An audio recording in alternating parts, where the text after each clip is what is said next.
Je vous prie de bien vouloir ouvrir vos Bibles et d'ouvrir à l'Exode chapitre 17, verset 1. Toute l'assemblée des enfants d'Israël partit du désert de Sin selon les marches que l'Éternel leur avait ordonnées. Et ils campèrent à Réphidim où le peuple ne trouva point d'eau à boire. Alors le peuple chercha querelle à Moïse. Ils dirent, « Donnez-nous de l'eau à boire. » Moïse leur répondit, « Pourquoi me cherchez-vous querelle? Pourquoi tentez-vous l'Éternel? » Le peuple était là, pressé par la soif, et murmurait contre Moïse. Il disait, « Pourquoi nous as-tu fait monter hors d'Égypte pour me faire mourir de soif avec mes enfants et mes troupeaux? » Moïse cria à l'Éternel en disant, « Que ferai-je à ce peuple? Encore un peu et ils me lapideront. » L'Éternel dit à Moïse, « Passe devant le peuple et prends devant toi des anciens d'Israël. Prends aussi dans ta main ta verge avec laquelle tu as frappé le fleuve et marche. Voici, je me tiendrai devant toi sur le rocher d'Horeb. Tu frapperas le rocher et il en sortira de l'eau, et le peuple boira. » Et Moïse fit ainsi aux yeux des anciens d'Israël. Il donna à ce lieu le nom de Massa et Mériba, parce que les enfants d'Israël avaient contesté et parce qu'ils avaient tenté l'Éternel en disant, « L'Éternel est-il au milieu de nous ou n'y est-il pas? » Amen. Je dois faire des efforts pour parvenir à résumer les enseignements de ce récit parce qu'il contient plusieurs messages essentiels. L'un de ces messages, c'est que rien ne nous arrive, qu'il s'agisse d'un problème, de difficulté, qui peut justifier la haine, voire le meurtre de notre prochain. Bien au contraire. Dieu permet très souvent que nous rencontrions des difficultés afin que nous puissions devenir des meilleures personnes. Nous devons tenir compte du fait que nos chances de bénéficier des biens naturels dans la vie relèvent des pronostics de la météorologie. Même les experts, les économistes ont du mal à donner de prédictions fiables. C'est très difficile d'arriver à avoir des bonnes prédictions. Nous avons ce dicton sur les 7 ans de vaches grasses et 7 ans de vaches maigres, mais souvent, pendant les années d'abondance, les gens ne pensent pas aux 7 années de vaches maigres qui surviendront quand les vaches grasses seront consumées par la faim et la soif. Il faut savoir qu'il existe une explication surnaturelle, à savoir que Dieu a un grand ennemi qui a pour objectif d'accuser les hommes jour et nuit. Son activité subversive et diabolique exerce une grande influence sur les hommes, surtout quand ils doivent faire face à une crise morale, politique ou économique et que rien ne va plus. Quand les hommes abordent une attitude incorrecte vis-à-vis des problèmes, des difficultés, alors le meurtrier et l'accusateur, le diable, se sert de ces états vulnérables.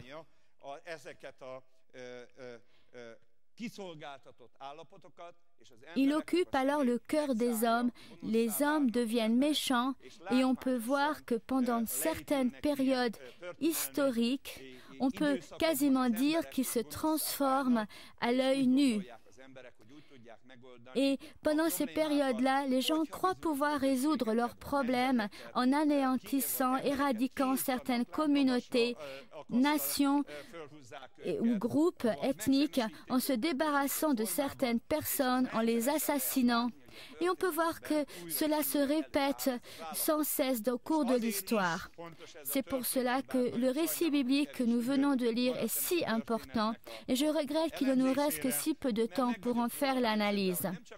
Je suis en effet convaincu que ce n'est pas juste la Hongrie, mais plusieurs pays dans le monde qui se retrouvent confrontés dans des situations semblables, à savoir quand les foules font face de plus en plus à des problèmes, des difficultés et défis qu'elles sont incapables de résoudre.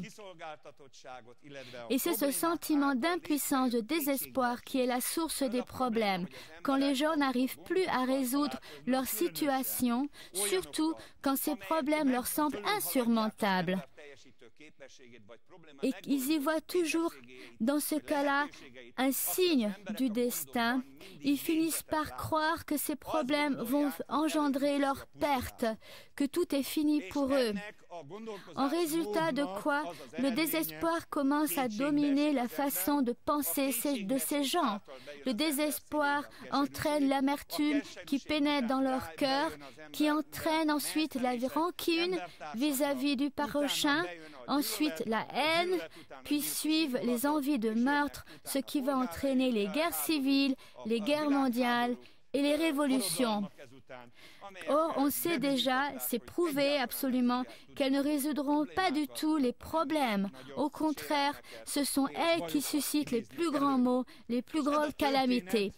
Notre récit biblique, par contre, nous prouve qu'on peut échapper à cette fatalité. La voie de sortie, c'est le chemin de la foi. On échappe à la fatalité quand on conclut une alliance avec Dieu.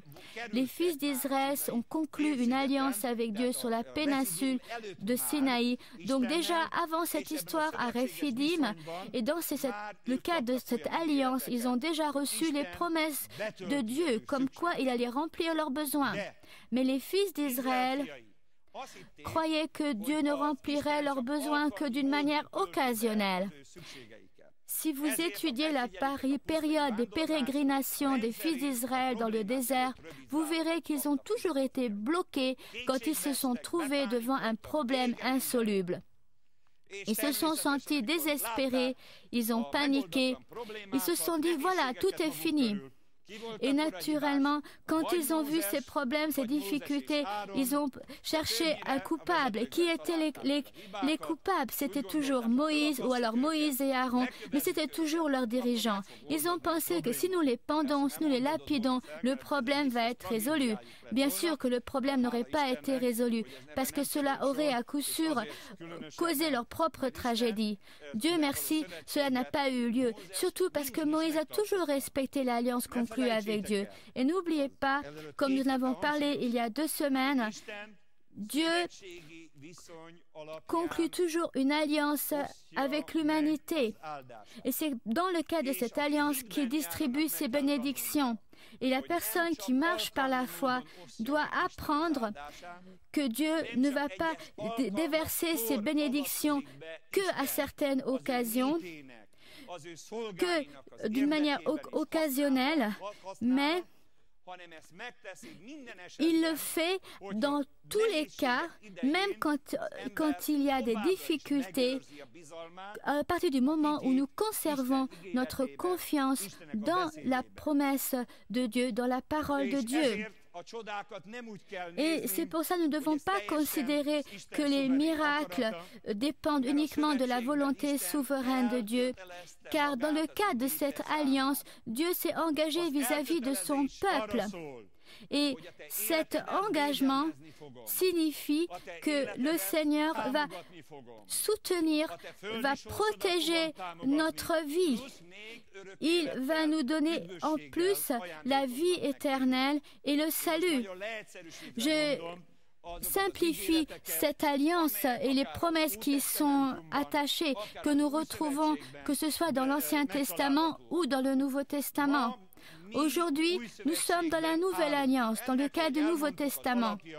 Cette alliance, comme nous l'avons dit, est le sang de Jésus-Christ et son sacrifice expiatoire. C'est ce qui rend possible la conclusion de l'alliance et c'est ce qui nous permet d'être à son bénéfice.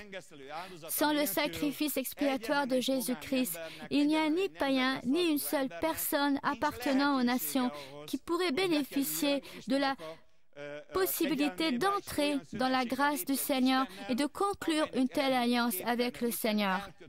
Dans le cadre de laquelle alliance, Dieu s'engage vis-à-vis de l'homme et lui dit « Je te bénis, je te guéris, je te délivre, je multiplie tes biens, je règne et j'enlève toutes les difficultés qui entravent ton chemin. » Le ministère terrestre et les miracles accomplis par Jésus-Christ de Nazareth témoignent de cet engagement de Dieu vis-à-vis des hommes, c'est-à-dire cet engagement vis-à-vis de ses disciples.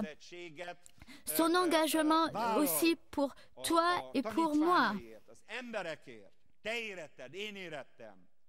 Quand Jésus guérit les malades, cela veut dire qu'il s'est engagé en vertu de l'alliance à te guérir de tes maladies. Quand Jésus pardonne les péchés des pécheurs, de même, il s'engage à pardonner les péchés de toute personne qui accepte son alliance.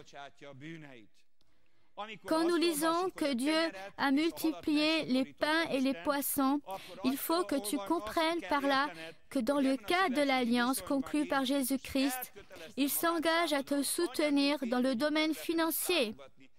Il est prêt à t'aider, il est prêt à intervenir conformément à la mesure de ta foi, comme il l'avait également fait dans la vie des disciples. S'il avait pu remplir leur filet de poissons, alors il est aussi capable de remplir ton filet, ton portefeuille ou ta chambre vide avec ses bénédictions. Mais il est très important que tu saches que l'Alliance a toujours deux partenaires. Elle a un partenaire divin, donc il est important de savoir ce à quoi Dieu s'est engagé vis-à-vis de toi, parce que tu as des droits par rapport à ce à quoi il s'est engagé. Le Nouveau Testament affirme clairement que tu as le droit au pardon des péchés, que tu as le droit à la guérison, que tu as le droit à la délivrance, tu as le droit au bien-être sur le plan financier, à la santé, aux bénédictions d'Abraham. Tu en as le droit parce que le Testament, les dernières volontés de Jésus-Christ se sont adressées. Tu en es le destinataire puisque tu as accepté son alliance. Par contre, il est extrêmement important de comprendre que tu ne peux faire valoir tes droits que si tu ne perds pas confiance et que tu persévères, même dans les situations difficiles, et que tu t'accroches à la promesse de Dieu, parce qu'il y a toujours un certain laps de temps entre l'acceptation et l'accomplissement des promesses. Dieu avait dit aux fils d'Israël pendant la période de l'esclavage, quand ils avaient les deux pieds dans la boue du marécage pour faire des briques d'argile, que je vous délivrerai de la captivité en Égypte. Je vous conduirai vers la terre où coule le lait et le miel. Mais il a oublié de leur dire qu'il allait se passer 40 ans entre les deux, que vous alliez traverser des difficultés comme la mer Rouge, où d'un point de vue humain, il n'y avait aucune chance de s'en sortir. C'était une situation de danger extrême. Vous allez passer par des situations où vous n'aurez pas d'eau et où le peuple entier sera menacé de déshydratation.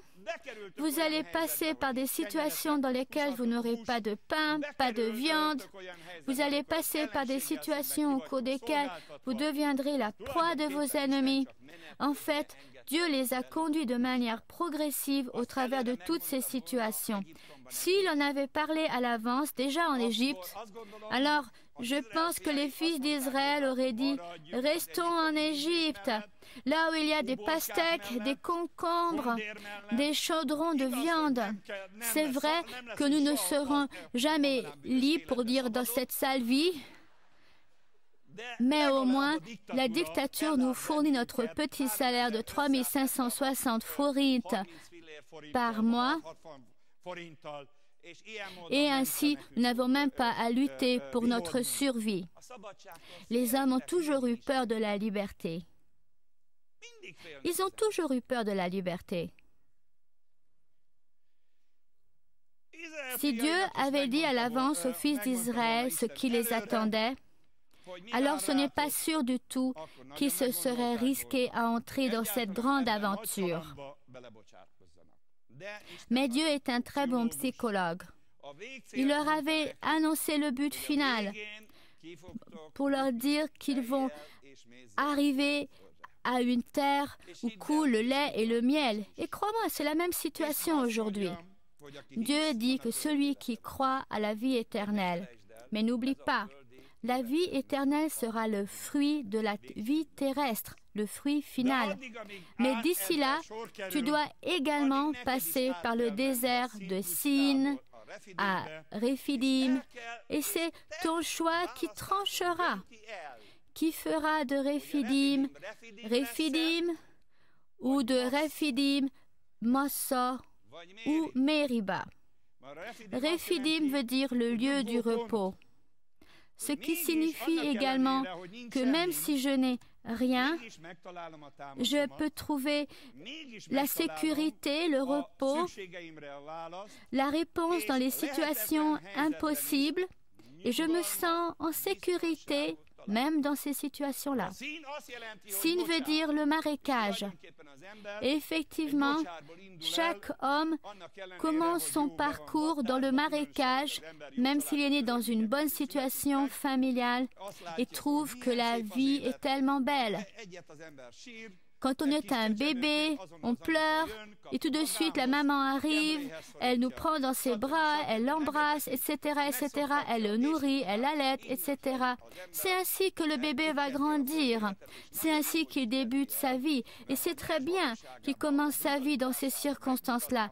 Parce que si Dieu commençait par montrer au bébé la réalité, la brutalité de l'existence, de la vie d'adulte, je pense que beaucoup d'entre nous auraient dit « Bon, on retourne dans le ventre ».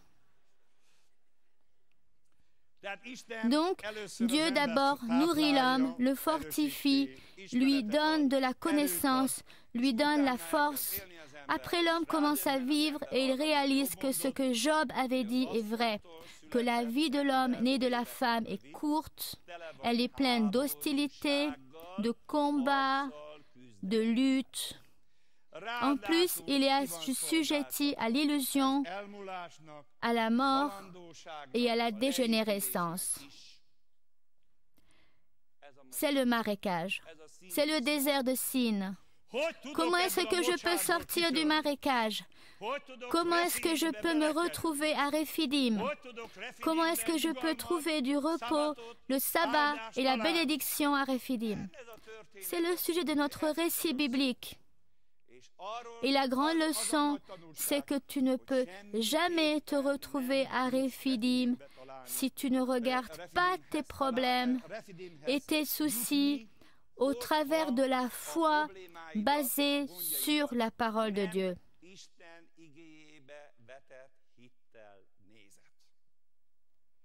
Si tes soucis provoquent en toi des sentiments dignes d'une tragédie grecque et que tu sens toujours que voilà, c'est la fin, la défaite qui t'attend, alors ne t'étonne pas si tu vas avoir une réaction hystérique face à chacun de tes problèmes. Tu perdras patience, tu te mettras en colère, tu te mettras à rechercher un bouc émissaire. Qui est-ce qui a pris mon eau? Qui est-ce qui m'a volé ma bénédiction? Qui est-ce qui m'a empêché d'avoir du succès? C'est pour cela que dit l'Épître aux Hébreux qu'il nous faut tirer la leçon des événements survenus à Rephidim. Ouvrons très vite notre Bible au livre des Hébreux pour finir.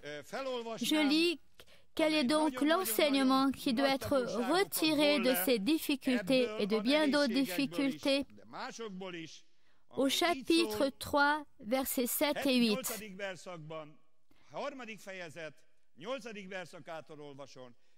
Aujourd'hui, si vous entendez sa voix, n'endurcissez pas vos cœurs comme lors de la révolte, le jour de la tentation dans le désert. Quel est le jour de l'amertume? Quel est le jour de la révolte? Quand il y a des crises. Par exemple, de nos jours. On a beaucoup de raisons de nos jours de devenir amers, de se désespérer, de perdre la foi, l'espoir. Et malheureusement, nous voyons bien que beaucoup de nos compatriotes choisissent cette voie. Mais ce que je te demande, c'est de ne pas choisir cette voie. Ce n'est pas une alternative. De toujours et de toutes les nations, il y a eu des époques difficiles. Mais les hommes de Dieu et les hommes de grande valeur ont réussi quand même à garder leur dignité.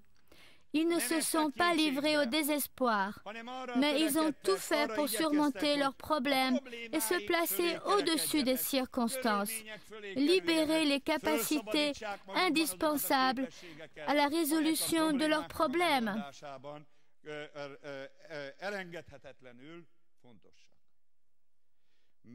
Dans le désespoir, n'endurcisse pas ton cœur. Ne laisse pas que la rancune et la haine pénètrent dans ton cœur. La haine veut tellement entrer en nous qu'on l'avale presque en respirant l'air, tellement l'air est rempli d'haine. C'est la même chose pour la rancune, la colère, l'insatisfaction, le mécontentement. Ils veulent s'emparer de notre âme. Mais toi, tu ne dois pas te laisser entraîner par ce raz de marée. Si tu veux bénéficier de la grâce de Dieu, si tu veux demeurer dans l'alliance conclue avec Dieu, c'est donc l'enseignement de ce récit biblique. Il ne reste malheureusement que très peu de temps. Donc, pour résumer, pendant la période des difficultés, ne laisse pas ton corps être dominé par le désespoir, la rancune, la colère, mais il faut que tu aies une relation encore plus intense avec la promesse du Seigneur, avec le Seigneur lui-même, parce qu'il est fidèle à son alliance. Nous n'avons plus de temps pour expliquer pourquoi est-ce que Dieu a permis aux fils d'Israël de connaître des périodes de famine, dans le livre des Nombres, par exemple. Mais un des objectifs pédagogiques de ce parcours était pour le Seigneur de prouver sa fidélité à son alliance, à ses promesses. D'autre part, si les hommes apprennent à persévérer dans la foi pendant les situations difficiles, leur cœur va se purifier, ils deviennent des personnes meilleures, ils seront capables d'avoir une plus grande foi et de recevoir de plus grandes bénédictions. En conséquence de quoi, une plus grande mesure de la grâce et de la présence de Dieu se répandra dans notre vie, notre monde deviendra plus beau et meilleur. Amen. Je vous prie de vous lever, nous allons bénir la Hongrie. Notre Père Céleste, nous te rendons gloire au nom de Jésus-Christ de Nazareth, parce que le royaume des cieux s'est approché de nous et c'est un privilège pour nous de pouvoir représenter ce royaume dans notre pays. Et mon Seigneur, nous prions en ton nom pour envoyer dans notre pays les bénédictions, la justice, la paix, la joie et l'abondance qui proviennent du royaume des cieux pour que nos compatriotes aient de moins en moins de raisons d'être insatisfaits, d'avoir des dissensions et de s'en vouloir les uns aux autres. Même s'ils ont des raisons valables pour agir de cette manière, Seigneur, donne qu'ils laissent leurs raisons de côté et qu'au lieu de la haine, ils choisissent le secret de la foi par lequel tu peux les bénir et que les bonnes choses invisibles du royaume des cieux deviennent visibles dans leur vie. Bénis, Seigneur, nos compatriotes antisémites pour que leur cœur ait de l'amour au nom puissant de Jésus-Christ. Amen. Au revoir. Nous vous donnons rendez-vous dans 1 ou 2 semaines sur la chaîne ATV.